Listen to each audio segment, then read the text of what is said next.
wah kamu kelihatan kalau kamu kesakitan sekali. Dan memang posisi saya seperti itu saat itu memang Ya. seperti yang dikatakan dia, memang saya kesakitan sekali. Dia bilang kalau I'm sorry, you are positive, you are positive, you are positive.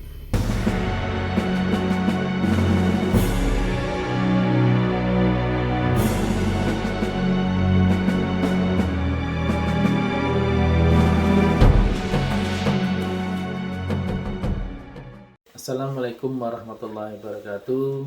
Jumpa perdana dengan kami Rimu Family. Kami ingin berbagi pengalaman cara menangani COVID-19. Istri saya waktu itu, cerita dulu ya ini saudara-saudara. Waktu itu istri saya itu punya penyakit, maksudnya kena penyakit yang waktunya panjang banget itu, maksudnya dimulai dari ini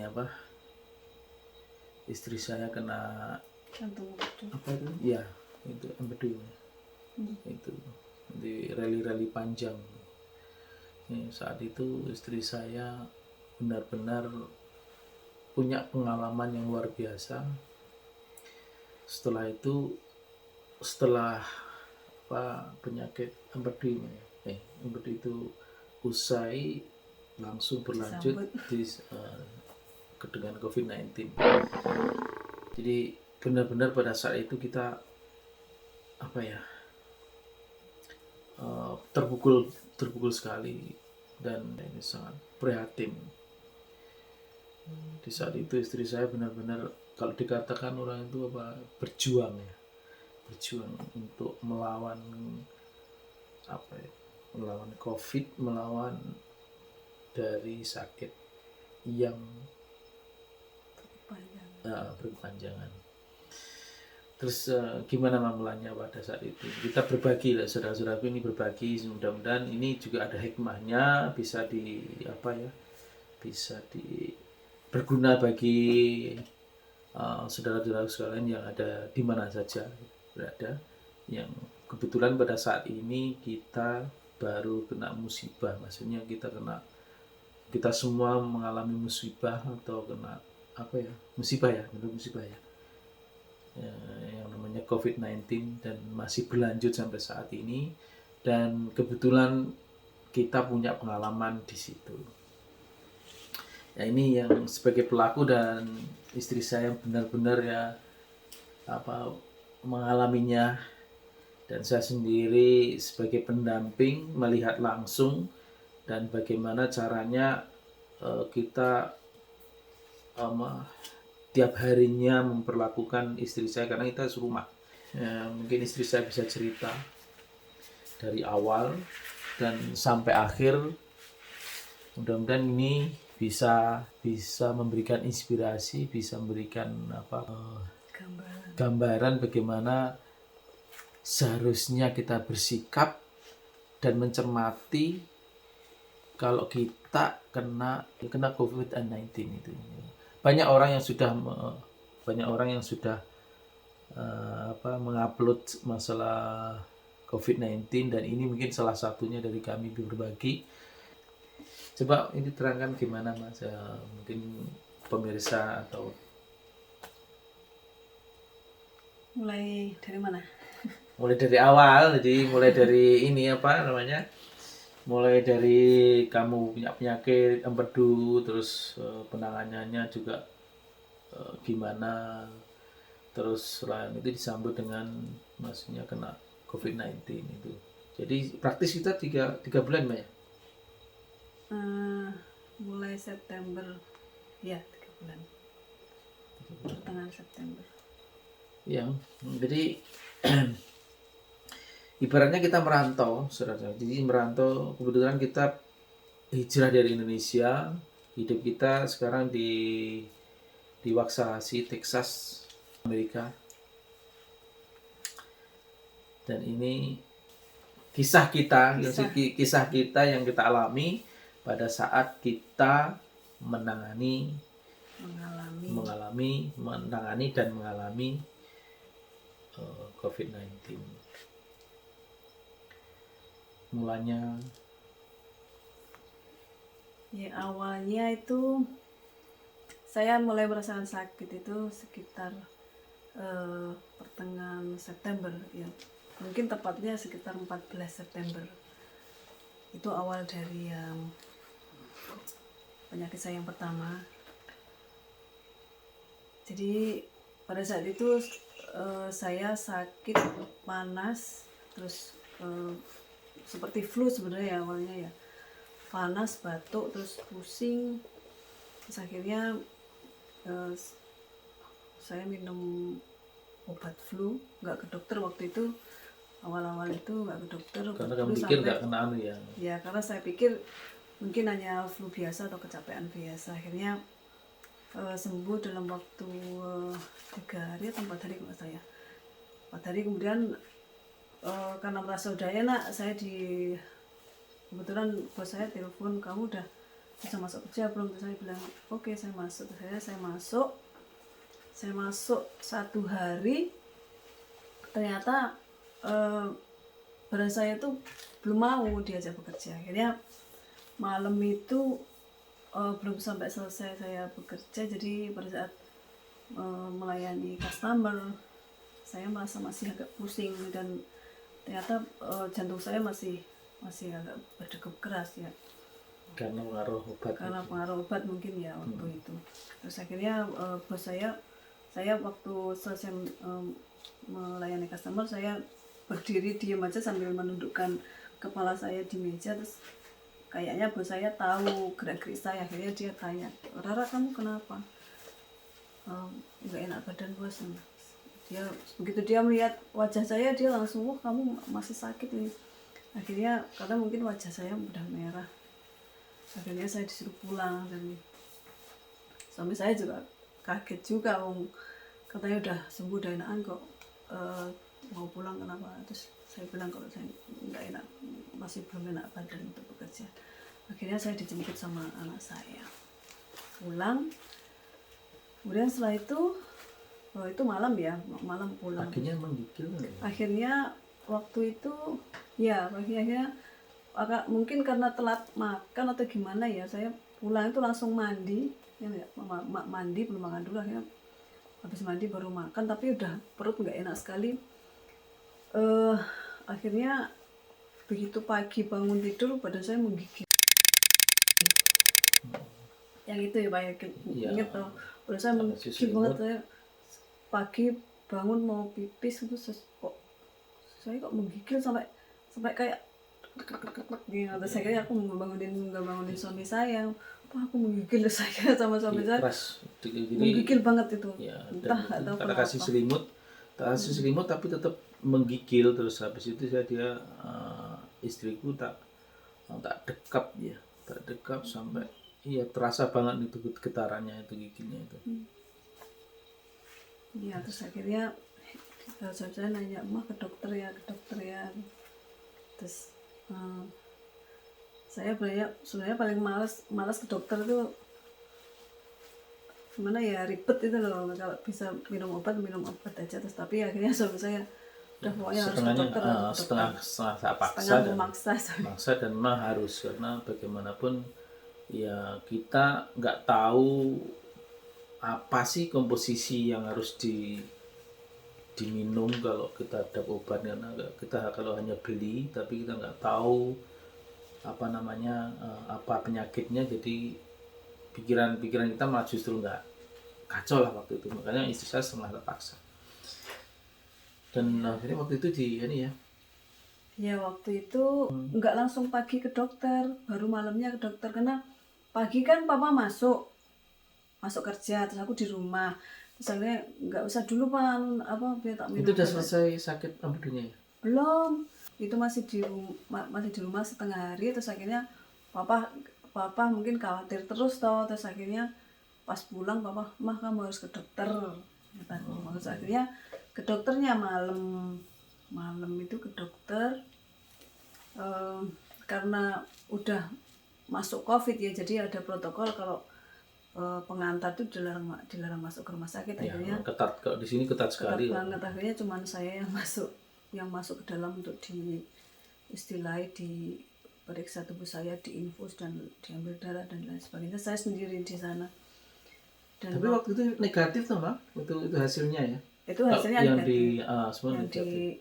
Yang di hospital itu di Baylor Scott itu malam itu teman-teman, malam saya posisi di ruang periksa sendiri, suami saya di luar di parkiran tuh malam jam masuk itu jam 1-an ya Pak. Jam 1-an suami saya nangis di mobil karena mikirin saya. Terus saya di dalam itu saya lemes banget dan pusing dan perut saya nggak enak. Terus akhirnya mereka pihak rumah sakit memutuskan untuk menginfus saya karena biar tambah tenaga. Tapi ternyata setelah diinfus perut saya tuh jadi kayak berdedek gitu ya, bahasa Jawanya, bahasa Indonesia apa sih, begah, apa namanya, kayak semua air tuh ada di sini. Jadi ini perut ya, jadi semuanya tuh di sini. Sebah Kayak bahasa Jawanya sebah. Berdedek ya. Berdedek. Jadi seolah-olah itu air tuh semua di bawah dada di sini tuh, enggak. Sampai saya duduk tuh seperti ini, miring kayak gini. Karena kayak orang hamil lah itu istilahnya. Hamil, tapi hamil kan di sini. Itu hamil tuh kalau udah tua kan ke atas menurut kalau ibu-ibu ngerti rasanya. Nah itu mereka tuh ya waktu di rumah sakit ya setelah infus selesai dia sudah selesai mengambil darah, akhirnya keluar, tapi itu makan waktu sampai 4 jam ya. 4 jam. Pulang jam 3 pagi ya. Hampir jam 4 pokoknya. Jam 4 pagi. Selesai ya mereka udah bilang kalau saya mungkin sudah bisa dibawa pulang ke rumah karena mereka bahas sudah memasukkan obat-obatan, sudah menyuntik saya dengan vitamin dan lain sebagainya yang bisa membuat badan saya punya tenaga istilahnya itu. Nah, tetapi salah saya waktu itu kenapa saya tidak ngomong kalau perut saya itu berdedek waktu itu. Setelah sampai rumah saya merasa nggak enak banget dengan perut saya bilang ke suami saya, kenapa? Terus akhirnya itu agak lama ya Pak prosesnya ya. Agak lama prosesnya, nggak sembuh-sembuh buat terus nggak bisa buang gas, nggak bisa buang air besar. Terus akhirnya suami saya dikasih tahu sama temennya untuk periksa ke dokter yang klinik lah. Ke klinik, cuman tapi di situ penanganannya memang bagus dan dokternya care banget dengan pasien. Terus akhirnya kita pindah di klinik apa namanya itu, klinik Premier. First Care ya. Dan namanya Dr. Roy, itu bagus banget. Dan yang aku salut sama dokter-dokter sini itu apa ya, dia memberikan statement, maksudnya memberikan arahan itu hampir 24 jam. Jadi sewaktu kita, maksudnya istri saya itu terjadi sesuatu yang dirasakan berbeda itu dalam tubuhnya, misalnya kita SMS dan sebagainya, dia akan memberikan jawaban pasti dan responnya cepat banget. Ya waktu itu kenapa kita akhirnya memutuskan untuk ke klinik itu karena kondisi saya tidak semakin membaik kan waktu itu, masih tetap lemes kan, perut nggak enak tuh sampai bosnya suami saya juga kok Rara masih lemes, gimana hasil tes darah kemarin gimana. Akhirnya sampai dibantu sama bosnya suami saya untuk mencarikan hasil tes darahnya itu. Ternyata setelah mendapatkan hasil tes darah, apa yang keluar itu ternyata tidak banyak yang tidak bagus, artinya banyak yang menyimpang dari ketentuan seperti orang-orang sehat yang lain, yang hasilnya nggak bagus, seperti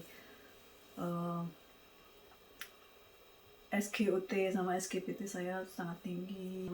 Banyak yang menyimpang lah. Nah akhirnya kita memutuskan untuk ke dokter Roy itu karena kita ingin untuk perawatan secara intensif melalui dokter Roy. Dan itu pun kita nggak nyangka kalau memang dalam nggak nyangka ya gitu kalau dokter Roy itu sampai dokter klinik itu sedemikian baiknya ya. Ya terus akhirnya kita pindah ke sana dan dokter Roy mempelajari hasil tes darah kita. Akhirnya dokter Roy karena memang di situ belum kelihatan ya spesifik penyakit saya itu apa, tapi kenapa kok sampai semua hasil tes, nggak semua ya, maksudnya sebagian besar dari hasilnya itu kok nggak bagus gitu. Akhirnya dokter Roy meminta saya untuk puasa makan makanan padat. Jadi saya nggak boleh makan makanan padat, nggak boleh makan nasi, kentang, pokoknya yang padat-padat tuh nggak boleh. Sampai itu ya diet. Jadi bolehnya hanya cairan, misal pun makanan itu dalam bentuk total. Dalam bentuk liquid, jadi teh, susu, jus, pokoknya yang berbentuk cairan ya Pak ya. Itu selama berapa? Itu September sampai 1 bulan.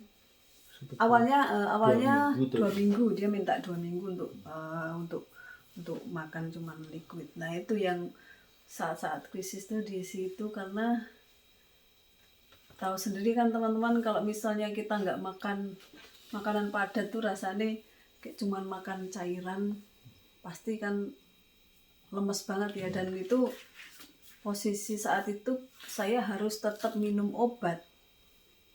Nah itu yang dan saya juga karena badan saya juga kurus ya, nggak ada timbunan lemak sama sekali untuk membuat tenaga. Akhirnya saya sering jatuh bangun, saya sering pass out, sering hampir semaput juga beberapa kali dalam 1 minggu. Itu karena ya mungkin karena nggak ada tenaga. Akhirnya suami saya sampai bingung mau dikasih apa. Saya tiap pagi saya dikasih kacang hijau, madu, dan satu yang yang ada yang nyolong-nyolong suami saya karena mungkin dikasihan sama saya sering semaput. Akhirnya dia nyolong-nyolong ngasih saya tuh sereal teman-teman. Kalau di Indonesia kayak Energen itu ya. Dan yang lebih tragisnya lagi, kalau kita sebagai pendamping, saya sendiri yang langsung menemaninya. Dan bila mana waktu saya kerja itu anak saya yang pertama itu yang take care di situ ya, jadi yang berikan asupan atau makanan itu. Jadi yang paling nggak nguatin bila mana istri saya itu pas pass out pada semaput. Jadi setelah habis minum obat ya, karena tidak ada pondasi makanan yang ditelan, jadi terus habis itu makan obat itu. Nah obat itu kalau sisa telan itu habis itu kayak terus kayak semaput. Jantungnya itu berdegup keras. Itu selama 1 hari bisa sampai 2 kali 3 kali kalau setelah minum obat itu aja. Itu yang menjadikan saya itu sangat hatiku sangat tipis banget, maksudnya khawatir sekali. Ya, jadi alhamdulillah sekarang sudah benar-benar ya. Kalau kita mengenang masa waktu itu ya.